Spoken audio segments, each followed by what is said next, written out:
तो हेलो दोस्तों, मैं मनीषा बाकोलिया स्वागत करती हूँ आप सभी का हमारे YouTube चैनल स्टडी संकल्प पे। तो दोस्तों, जैसा कि आप सभी जानते हैं, हमारे YouTube चैनल स्टडी संकल्प पे आपको मिलते हैं लेटेस्ट गवर्नमेंट जॉब्स के detail notification analysis, syllabus, exam pattern and many more. तो बने रहिए हमारे YouTube चैनल स्टडी संकल्प के साथ।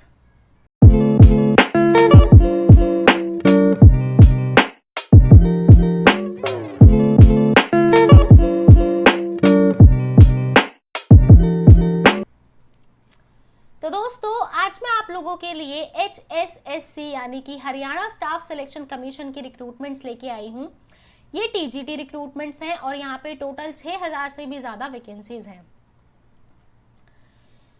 तो इसकी जो पब्लिकेशन थी, यानी कि जब ये नोटिफिकेशन जारी हुआ हरियाणा स्टाफ सिलेक्शन कमीशन की तरफ से, ये 27 सितंबर को हो गया था और इसकी ऑनलाइन एप्लीकेशन डेट 5 अक्टूबर से स्टार्ट है और इसकी लास्ट डेट 26 अक्टूबर रहने वाली है।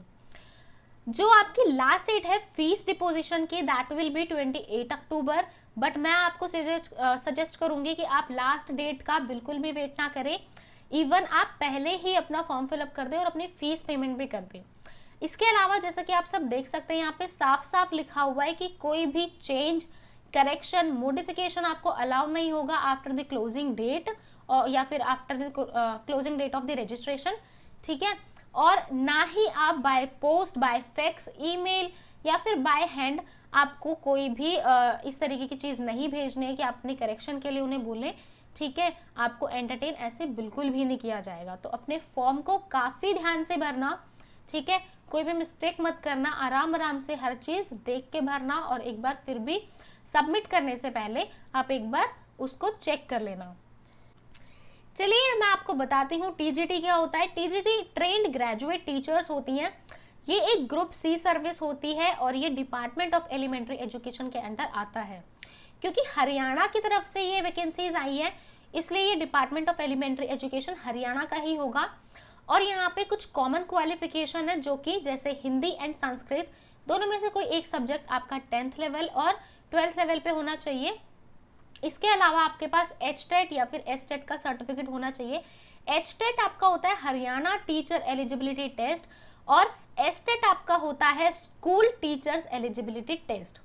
ठीक है, इसका सर्टिफिकेट आपके पास होना चाहिए और आपकी कुछ असेंशियल क्वालिफिकेशन होंगे जो आपकी पोस्ट के अकॉर्डिंगली वेरी करेंगी। इसके अलावा जो आपकी मिनिमम एज रहने वाली है इन पोस्ट के लिए, दैट विल बी 18 ईयर्स और जो मैक्सिमम एज रहेगी वो 42 years. Haryana staff selection commission की तरफ से आपको एज रिलैक्सेशन भी प्रोवाइड कराया गया है, जो कि आप इनकी ऑफिशियल नोटिफिकेशन में देख सकते हैं। ठीक है, आगे मैं आपको बता देती हूँ पे स्केल के बारे में। पे स्केल जो आपका रहेगा उसमें बेसिक सैलरी आपकी 9,300 रुपये रहेगी। साथ में आपके जितने भी अलाउंसेज हैं लाइक टीए, डीए, ये सब मिला के आपकी सैलरी बढ़ जाती है। ठीक है, और आपकी जो मैक्सिमम सैलरी इस इन पोस्ट के लिए रहने वाली है, दैट विल बी 34,800 यानी कि 34,800। ठीक है, आपका जो ग्रेड पे है दैट विल बी 4,600 रुपीज, यानी कि हर साल आपके 4,600 रुपीज सैलरी इंक्रीमेंट होगा। ठीक है, अब जैसा कि आप देख सकते हैं यहाँ पे स्क्रीन पे कि टीजीटी इंग्लिश के लिए 1751 यानी कि 1,751 पोस्ट है। ठीक है, ये सारी पोस्ट आपके कैटेगरी वाइज है। ठीक है, ये भी आप अपनी ऑफिशियल नोटिफिकेशन के अंदर देख सकते हैं। एक चीज मैं आपको बताना चाहूंगी कि ईडब्ल्यूएस के लिए अभी सीट फिक्स नहीं है, क्योंकि ऑनेबल हमारे सुप्रीम कोर्ट के अंदर इसको लेके केस चल रहा है। तो जैसे ही कोई स्टेटमेंट आती है, मतलब क्लियर स्टेटमेंट आ जाती है ऑनेबल सुप्रीम कोर्ट की तरफ से, उसके अकॉर्डिंगली ही आपकी ईडब्ल्यूएस कैटेगरी के लिए पोस्ट प्रोवाइड की जाएगी या अवेलेबल हो जाएगी। ठीक है, अगर आपका पॉजिटिव स्टेटमेंट आता है ईडब्ल्यूएस के लिए तो फिर आपके ईडब्ल्यूएस के लिए कुछ सीट्स होंगी, नहीं तो फिर आपकी वो सारी सीट खत्म कर दी जाएगी। ठीक है, तो अब हम बात कर लेते हैं टीजीटी इंग्लिश के लिए आपको क्या क्या क्वालिफिकेशन की जरूरत है। बैचलर डिग्री होनी चाहिए आपके पास किसी भी रिकॉग्नाइज्ड यूनिवर्सिटी से, जिसमें आपके 50% मार्क्स होने चाहिए इन इंग्लिश, और ये कंपलसरी सब्जेक्ट होना चाहिए। या फिर अगर आप ऑनर्स करते हो, ऑनर्स सब्जेक्ट करते हो कोई भी, तो फिर आपका English as a teaching subject होना चाहिए। BTC, JPT या DED यानी कि डिप्लोमा इन एजुकेशन के अंदर या डिप्लोमा इन एलिमेंट्री एजुकेशन के अंदर यानी DLED में। ठीक है, अगर आपके पास ये नहीं है तो आपके पास बैचलर डिग्री जो आप किसी भी रिकॉग्नाइज यूनिवर्सिटी से करोगे उसमें आपको 50% मार्क्स चाहिए इन इंग्लिश, और एज अ कंपलसरी सब्जेक्ट रहेगा इंग्लिश। और अगर आप ऑनर्स करते हो तो आपके पास बैचलर ऑफ एजुकेशन होना चाहिए, और या फिर bachelor of education in special education होना चाहिए। ठीक है, ये जो है आपकी according to national council for teacher education यानी एनसीटीई के अकॉर्डिंग होना चाहिए। इसके अलावा अगर आपके पास ये भी नहीं है तो आपके पास 4 साल का बैचलर इन एलिमेंट्री एजुकेशन यानी BLEd होना चाहिए, जिसमें आपके 50% मार्क्स होने चाहिए इंग्लिश सब्जेक्ट के अंदर। 4 साल का हो, मतलब अगर आपके पास ये भी नहीं है तो आपके पास 4 साल का BA BEd यानी कि BA और BEd दोनों मिलाकर के आपका 4 साल का होना चाहिए, और एटलीस्ट 50% मार्क्स होने चाहिए इंग्लिश सब्जेक्ट के अंदर। ठीक है, आगे आपके पास HTET का सर्टिफिकेट होना चाहिए, हरियाणा टीचर एलिजिबिलिटी टेस्ट का इन इंग्लिश सब्जेक्ट। ठीक है, और आपके पास हिंदी या संस्कृत होनी चाहिए एज अ मैट्रिकुलेशन या फिर 12th के अंदर। ठीक है, ठीक है, तो अब मैं आपको बताऊंगी TGT होम साइंस के बारे में। यहाँ पे TGT होम साइंस के टोटल 73 पोस्ट है। इसके लिए आपको जो क्वालिफिकेशन चाहिए that will be BSc home science and 2 year diploma in elementary education. ठीक है, अगर ये नहीं है तो आपके पास BSc होम साइंस में होनी चाहिए एटलीस्ट 50% मार्क्स, और 1 साल का आपका BEd होना जरूरी है। अगर ये भी नहीं है तो आपके पास BSc इन होम साइंस होना चाहिए विद एटलीस्ट 45% मार्क्स, बिकॉज कुछ कैंडिडेट्स ऐसे होंगे जिनके 50% मार्क्स नहीं बने होंगे, तो यहाँ पे आपके लिए 45% मार्क्स भी चलेंगे, बट उसके साथ आपको 1 साल का बैचलर इन एजुकेशन चाहिए NCTE के अकॉर्डिंग। ठीक है, देन आपका senior secondary with at least 50% marks and 4 साल का आपको बैचलर इन एलिमेंट्री एजुकेशन चाहिए। अगर ये सारी चीजें नहीं है तो आपका सीनियर सेकेंडरी के अंदर 50% मार्क्स, साथ में आप 4 साल का BA या BSc ऐड कर सकते हैं। ठीक है, तो जैसा यहाँ पे क्या था, सीनियर सेकेंडरी के अंदर 50% मार्क्स और साथ में BLEd। ठीक है, अगर BLEd नहीं है तो फिर आपके पास BEd होना चाहिए या फिर BSc ऐड होना चाहिए।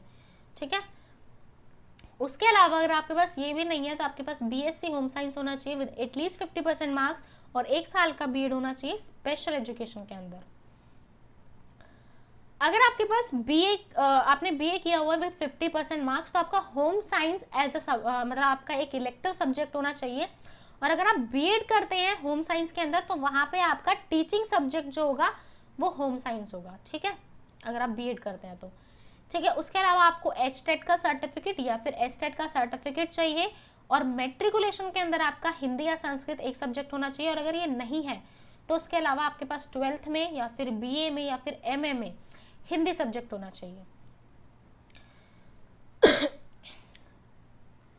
यहाँ पे 10 पोस्ट TGT म्यूजिक की भी है। तो TGT म्यूजिक के लिए आपको क्या चाहिए, आपको BA करना है, 2 साल का डिप्लोमा करना है एलिमेंट्री एजुकेशन से। अगर ये नहीं है तो you will be go with, आपके पास BA होना चाहिए 50% मार्क्स के साथ, और 1 साल का BEd होना चाहिए। अगर ये भी नहीं है और आपके या फिर आपके BA में 50% मार्क्स नहीं है लेकिन 45% मिनिमम मार्क्स है, उससे ज्यादा है, तो आप 1 साल का बैचलर इन एजुकेशन होना चाहिए NCTE के अकॉर्डिंग। ठीक है, देन आपका senior secondary with at least 50% marks और 4 साल का BLEd होना चाहिए। अगर आपके पास 4 साल का BLEd नहीं है तो आपके पास 4 साल का BA ऐड होना चाहिए।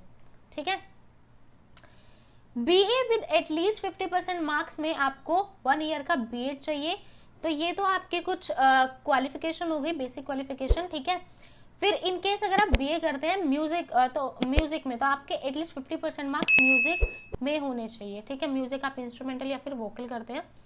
ठीक है, जो भी कैंडिडेट BEd लगाते हैं अपना तो उनका music as a teaching subject होना चाहिए। BEd के अंदर आपका सर्टिफिकेट लगेगा HTET का, और आपका अगर आपके पास HTET का सर्टिफिकेट नहीं है तो फिर you will go with STET, अगर आपके पास STET का सर्टिफिकेट है तो। ठीक है, मेट्रिकुलेशन के अंदर आपके पास हिंदी या फिर संस्कृत एज अ लैंग्वेज होना चाहिए। अगर नहीं है तो फिर 12th या फिर BA या फिर MA में आपके पास हिंदी सब्जेक्ट होना चाहिए। चलिए आगे देखते हैं फिजिकल एजुकेशन के बारे में। फिजिकल एजुकेशन TGTs के लिए 821 पोस्ट है, और इसके लिए कोई झमेलेबाजी नहीं है। ठीक है, सिंपल सा है कि आपके पास या तो ग्रेजुएशन हो BPEd में, ठीक है, बैचलर ऑफ फिजिकल एजुकेशन में। अगर आपके पास ग्रेजुएशन नहीं है BPEd में तो फिर आपके पास डिप्लोमा होना चाहिए। बीपीएड का, ठीक है। इसके अलावा आपके पास मैट्रिकुलेशन में हिंदी सब्जेक्ट होना चाहिए या फिर संस्कृत सब्जेक्ट होना चाहिए। अगर नहीं है तो आपके पास 12th में, बीए में या फिर एमए में हिंदी एक सब्जेक्ट होना चाहिए, ठीक है। उसके अलावा आपको एचटेट का सर्टिफिकेट चाहिए या फिर एसटेट का सर्टिफिकेट चाहिए।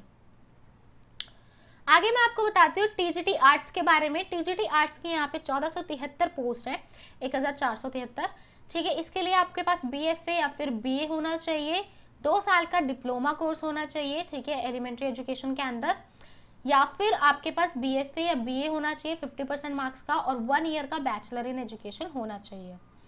अगर आपके बैचलर इन बीएफए या बीए में 50% मार्क्स नहीं है, उससे कम है और 45% मार्क्स तक है, तो फिर आपको 1 साल का बैचलर इन एजुकेशन चाहिए एनसीटीई के अकॉर्डिंग्स, ठीक है। देन आपको अगर ये भी नहीं है तो सीनियर सेकेंडरी के अंदर 50% मार्क्स और 4 साल का बैचलर और इन एलिमेंट्री एजुकेशन यानी कि बीएलएड चाहिए। अगर आपके पास बीएलएड नहीं है तो फिर आप बीएड भी इसके लिए अगर आपने बीएड किया हुआ है with 50% marks in senior secondary तो फिर आप इसके लिए अप्लाई कर सकते हो। देन आपने अगर बीएफए किया है या बीए किया है विद एटलीस्ट 50% मार्क्स तो आपको 1 साल का बीएड इन स्पेशल एजुकेशन चाहिए, तो आप भी तब भी आप इसके लिए अप्लाई कर सकते हैं। इनकेस आप बीए करते हो तो आर्ट्स में, ठीक है, तो 50% मार्क्स आपके स्पेशल होने चाहिए, मतलब एटलीस्ट आपके 50% मार्क्स फाइन आर्ट के अंदर होने चाहिए एज एन इलेक्टिव सब्जेक्ट। और अगर आप बीएड करते हो तो फाइन आर्ट आपका जो होगा एक टीचिंग सब्जेक्ट होना चाहिए बीएड के अंदर, ठीक है। और आपको एचटेट का सर्टिफिकेट चाहिए या फिर एसटेट का सर्टिफिकेट चाहिए, और मैट्रिकुलेशन में आपको संस्कृत या फिर हिंदी लैंग्वेज चाहिए, नहीं तो 12th में या फिर बीए में या फिर एमए में आपको हिंदी सब्जेक्ट चाहिए, ठीक है। इसके अलावा टीजीटी संस्कृत के बारे में बता देती हूँ। टीजीटी संस्कृत के यहाँ पे 714 पोस्ट है, 714 पोस्ट है, ठीक है। यहाँ पे आपकी जो एसेंशियल क्वालिफिकेशन रहने वाली है दैट विल बी आपके पास बीए होना चाहिए, आपने बीए किया होना चाहिए 50% मार्क्स के साथ इन संस्कृत, ठीक है। इन संस्कृत आपका इलेक्टिव सब्जेक्ट होना चाहिए और 2 साल का डिप्लोमा कोर्स चाहिए आपको इन एलिमेंट्री एजुकेशन। अगर ये नहीं है और आपने बीए किया हुआ है विद एटलीस्ट 50% मार्क्स, ठीक है, और आपका संस्कृत उसके अंदर एक इलेक्टिव सब्जेक्ट था, ठीक है, तो आपको 1 साल का बैचलर इन एजुकेशन चाहिए, ठीक है। अगर आपके 50% मार्क्स नहीं थे और 45% तक मार्क्स थे या उससे ज़्यादा थे, ठीक है, 45 से 50 के बीच में थे, तो भी आप इसके लिए अप्लाई कर सकते हैं। लेकिन जो संस्कृत आपके लैंग्वेज थी at the time of BA, तो वहाँ पे आपको संस्कृत के अंदर 50% मार्क्स चाहिए मिनिमम, ठीक है। और आपका ये इलेक्टिव सब्जेक्ट होना चाहिए संस्कृत, ऑब्वियस सी बात है, ठीक है। देन आपको 1 साल का बीएड चाहिए अकॉर्डिंग टू एनसीटीई, ठीक है। Then Shastri with at least 50% marks किसी भी रिकॉग्नाइज्ड यूनिवर्सिटी से, या फिर शिक्षा शास्त्री और लैंग्वेज टीचिंग कोर्स या फिर ओरिएंटल ट्रेनिंग जो होती है संस्कृत के अंदर, जो कि हरियाणा गवर्नमेंट के थ्रू कंडक्ट करवाई गई हो, ये आपके पास होनी चाहिए। इसके अलावा आपने अगर सीनियर सेकेंडरी में 50% मार्क्स अटेन करे हैं और आपने 4 साल का बीएलएड किया है तो भी आप इसके लिए अप्लाई कर सकते हो। अगर आपने सीनियर सेकेंडरी में 50% मार्क्स अटेन करे और आपने बीएलएड नहीं किया, इसके अलावा बीए ऐड करा है, तो भी आप इसके लिए अप्लाई कर सकते हो।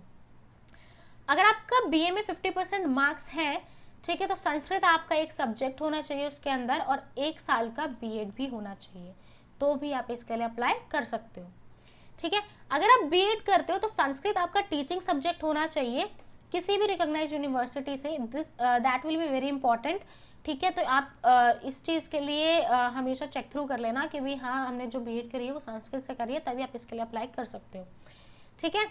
इसके अलावा आपको एचटेट का सर्टिफिकेट चाहिए या फिर एसटेट का सर्टिफिकेट चाहिए, और आपको इसके अलावा मैट्रिकुलेशन में संस्कृत या फिर हिंदी सब्जेक्ट चाहिए, या फिर अगर नहीं है तो फिर 12th में, बीए में या फिर एमए में आपको हिंदी सब्जेक्ट चाहिए, ठीक है। आगे हम बात करेंगे टीजीटी साइंस के बारे में। टीजीटी साइंस की यहाँ पे 1297 यानी 1297 पोस्ट है। बीएससी आपको चाहिए इसके अंदर और 2 साल का डिप्लोमा चाहिए इन एलिमेंट्री एजुकेशन। अगर ये नहीं है और आपने बीएससी किया हुआ है विद 50% मार्क्स, तो आपका 1 साल का बीएड भी चलेगा।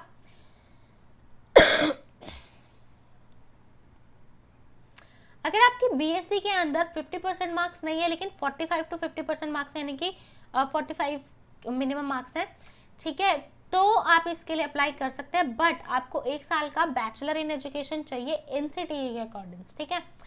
देन अगर आपके पास ये भी नहीं है और सीनियर सेकेंडरी में आपके 50% मार्क्स है तो आपको 4 साल का बीएलएड करा होना चाहिए। अगर 4 साल का बीएलएड नहीं है तो उसकी जगह आप 4 साल का बीएससी एड कर लें, ठीक है, करा हुआ होना चाहिए, ठीक है। उसके अलावा अगर ये सारी चीज़ें भी नहीं है और बीएससी में आपके 50% मार्क्स हैं तो 1 साल का आप बीएड करिए स्पेशल एजुकेशन के अंदर, तो भी आप इसके लिए अप्लाई कर सकते हैं। आगे मैं आपको बताऊंगी बीएससी के अंदर जो आपके सब्जेक्ट हैं फिजिक्स, केमिस्ट्री, बॉटनी, जूलॉजी और मैथमेटिक्स, इनमें से कोई 3 सब्जेक्ट आपने बीएससी के अंदर करे होने चाहिए। उसके अलावा यहाँ पे साफ साफ लिखा है कि अगर आप ऑनर्स करते हो, बीएससी ऑनर्स करते हो, तो जो भी ये 5 सब्जेक्ट लिखे हुए हैं, the candidate must have studied other 2 subject, जो कैंडिडेट है उसने बाकी के 2 सब्जेक्ट जो हैं फर्स्ट या फिर फर्स्ट एंड सेकेंड ईयर के अंदर कंप्लीट किए हो, ठीक है। यानी कि इन 5 सब्जेक्ट्स में से आपके 3 सब्जेक्ट तो कंपलसरी है, ठीक है। इन केस ऑफ बीएड, अगर आप बीएड करते हो तो आपका साइंस उस टाइम पे टीचिंग सब्जेक्ट होना चाहिए बीएड में। इसके अलावा आपको चाहिए एचटेट एंड एसटेट का सर्टिफिकेट, मतलब दोनों में से किसी एक का सर्टिफिकेट, और इसके साथ आपको चाहिए मैट्रिकुलेशन के अंदर हिंदी या फिर संस्कृत लैंग्वेज। अगर आपका ये नहीं है तो 12th में, बीए में या फिर एमए के टाइम पे आपके पास हिंदी एज अ सब्जेक्ट होना चाहिए। आगे मैं आपको बताती हूँ उर्दू टीजीटी के बारे में। तो टीजीटी उर्दू के लिए यहाँ पे 21 पोस्ट है, ठीक है। इसके लिए आपको बीए के अंदर 50% मार्क्स चाहिए और उर्दू आपका इलेक्टिव सब्जेक्ट रहेगा और 2 साल का डिप्लोमा इन एलिमेंट्री एजुकेशन होना चाहिए। अगर ये नहीं है और बीए में आपके 50% मार्क्स है और आपका Urdu as a elective subject है तो 1 साल का आपका बैचलर इन एजुकेशन चलेगा, यानी कि बीएड चलेगा, ठीक है। अगर ये भी नहीं है और आपके 50% मार्क्स नहीं है बीए के अंदर, ठीक है, 45% मिनिमम मार्क्स है, तो आपको जो आपका एलिमेंट्री सब्जेक्ट है उर्दू, उसके अंदर आपको मिनिमम 50% मार्क्स चाहिए और 1 साल का आपको बीएड चाहिए, ठीक है, जो कि एनसीटीई के अकॉर्डिंग होगा, ठीक है। सीनियर सेकेंडरी में अगर आपके 50% मार्क्स हैं और 4 साल का आपने बीएलएड किया तो भी आप इसके लिए अप्लाई कर सकते हैं। लेकिन सीनियर सेकेंडरी में 50% मार्क्स होने के बावजूद अगर आपने बीएलएड नहीं किया लेकिन बीए ऐड किया है तो भी आप इसके लिए अप्लाई कर सकते हैं। बीए विद एटलीस्ट 50% मार्क्स अगर आपके हैं और उसमें उर्दू सब्जेक्ट भी है तो आपने अगर 1 साल का बीएड कोर्स भी किया है स्पेशल एजुकेशन के अंदर तो भी आप इसके लिए अप्लाई कर सकते हैं। अगर आप बीएड सर्टिफिकेट लगाते हो तो बीएड के टाइम पे आपने Urdu as a teaching subject लिया हो, मतलब आपने उर्दू पढ़ाई हो बीएड के अंदर, तो आप इसके लिए अप्लाई कर सकते हैं। इसके अलावा आपको चाहिए एचटेट का सर्टिफिकेट या फिर एसटेट का सर्टिफिकेट। एचटेट आपका हरियाणा टीचर एलिजिबिलिटी टेस्ट होता है एंड एसटेट आपका स्कूल टीचर एलिजिबिलिटी टेस्ट होता है। इसके अलावा आपको चाहिए मैट्रिकुलेशन के अंदर हिंदी या फिर संस्कृत लैंग्वेज, ठीक है। अगर ये नहीं है तो 12th बीए या फिर एमए के अंदर आपका हिंदी सब्जेक्ट होना चाहिए। तो ये सारी तो थी पोस्ट की बात, ठीक है। अब मैं आपको बताती हूँ डिटेल्स ऑफ फीस, ठीक है। तो जनरल कैटेगरी के जितने भी मेल एंड फीमेल है उनकी 150 रुपीज फीस रहने वाली है और जो फीमेल कैंडिडेट है हरियाणा की उनकी 75 फीस रहने वाली है। एससी, ओबीसी, ईडब्ल्यूएस जो भी हरियाणा कैंडिडेट से हैं, हरियाणा स्टेट से हैं, ठीक है, इन कैंडिडेट्स में जो मेल है उनकी 35 रुपीज रहेगी और जो फीमेल कैंडिडेट है उनकी 18 रुपीज फीस रहेगी। पीडब्ल्यूबीडी वाले और एक्स सर्विस मैन जितने भी रहेंगे उनकी कोई भी फीस नहीं है। तो ये हमारी हो गई फीस की डिटेल्स। अब मैं आपको बताती हूँ सिलेक्शन प्रोसीजर आपका 2 स्टेट में होगा, 2 स्टेज में होगा। That will be written examination and second one will be socio economic criteria and experience, ठीक है। तो यहाँ पे written examination will carry 95% marks and socio economic criteria and experience will carry 5% marks, ठीक है। तो इस तरीके से आपका 100 का वेटेज कंप्लीट हो जाएगा। तो दोस्तों ये थी हरियाणा स्टाफ सिलेक्शन कमीशन के टीजीटी रिक्रूटमेंट्स की कुछ जानकारी। आपको हमारी वीडियो कैसी लगी प्लीज हमें जरूर बताएं, ठीक है। अगर कोई भी डाउट रहता है इन वीडियो से रिलेटेड या फिर प्रीवियस वीडियो से रिलेटेड तो आप हमें कमेंट सेक्शन के अंदर जरूर बताइएगा, ठीक है, कमेंट सेक्शन में या फिर हमारे इंस्टाग्राम के पेज के ऊपर। उसके अलावा हमारी वीडियोस कैसी लगती है आप हमें जरूर बताइए और hit the like button, share कीजिए, ज़्यादा से ज़्यादा शेयर कीजिए, ठीक है। और आप लोगों के लिए एक छोटा सा सरप्राइज रहने वाला है कुछ आने वाले कुछ दिनों के अंदर जो मैं जल्दी से रिवील करूंगी, तो प्लीज़ बने रहिए हमारे यूट्यूब चैनल स्टडी संकल्प के साथ। Thank you so much.